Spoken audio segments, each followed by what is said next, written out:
Ni hao everyone! Happy Wednesday! Our today's menu is fruit salad.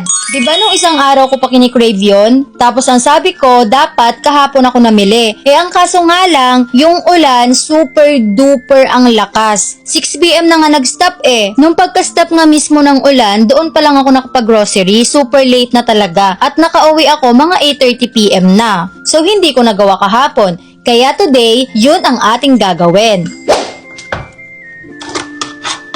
Kutsilyo lang yung ginamit ko sa pagbukas.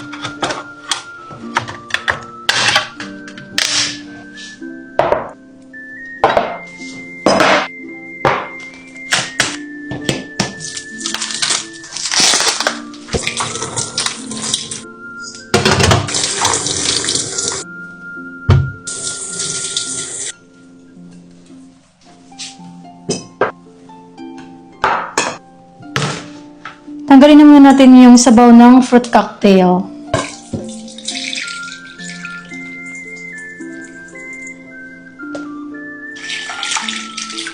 Gamit ko dito is 2 medium size na fruit cocktail.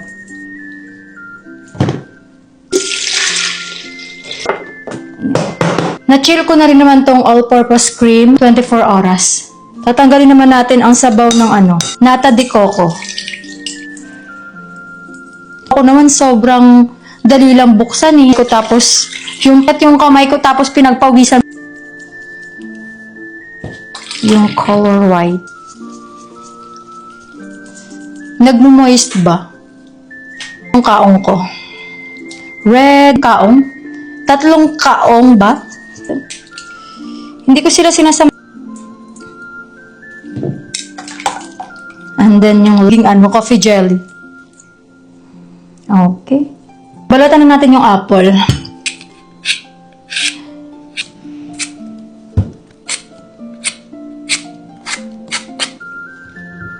Cut into small pieces na natin yung apple.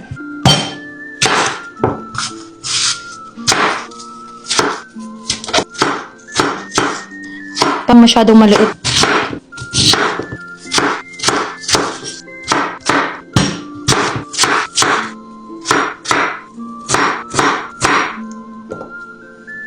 Grapes naman tayo, hatiin lang natin siya sa gitna. Hindi kasi dumating yung in-order kong mixing bowl, kaya yung ginamit ko is yung basin namin. Don't worry guys, yan yung lagi kong ginagamit every time na nagluluto ako. And, super linis niyan, mas malinis pa sa budhi nyo. May charot lang, love you. Grabe, ang bango. Ilagay na natin yung apple. Haluin natin ulit bago natin ilagay ang grapes.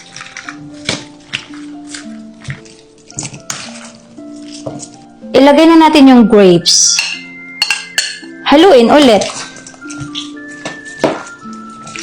Ilagay na natin yung condensed milk. Haluin na muna natin bago natin ilagay yung all-purpose cream.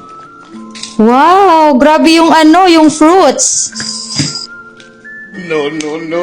Mas okay na yung sobra, wag lang kulang. Kaya, tinatlo ko yung all-purpose cream natin. Grabe, ang creamy. Napaka-creamy, napaka-bango. Ilagay na natin yung raisins natin.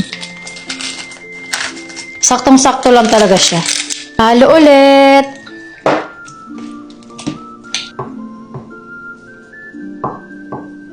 Kinat ko lang siya ng pa-square. Ayan, may cheese na siya. Haluin na natin. Haluin lang natin saglit para kumalat yung cheese. Para hindi tayo lugi. Malalasahan natin sa lahat ng kasulok-sulukan yung cheese. Grabe, napaka-creamy. Yan, okay na. Okay, kuha na tayo ng malinis na lalagyan. Tapos, ilagay na natin sa ref para lumamig. Tapos, tomorrow, pwede na siyang kainin. Ayan, eto na po yung finished product.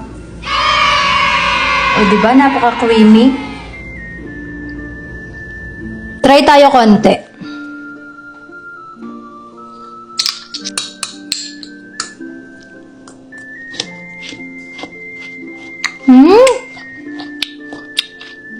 Grabe, napaka-creamy.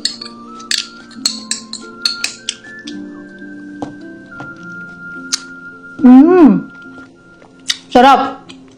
Sarap, napaka-creamy.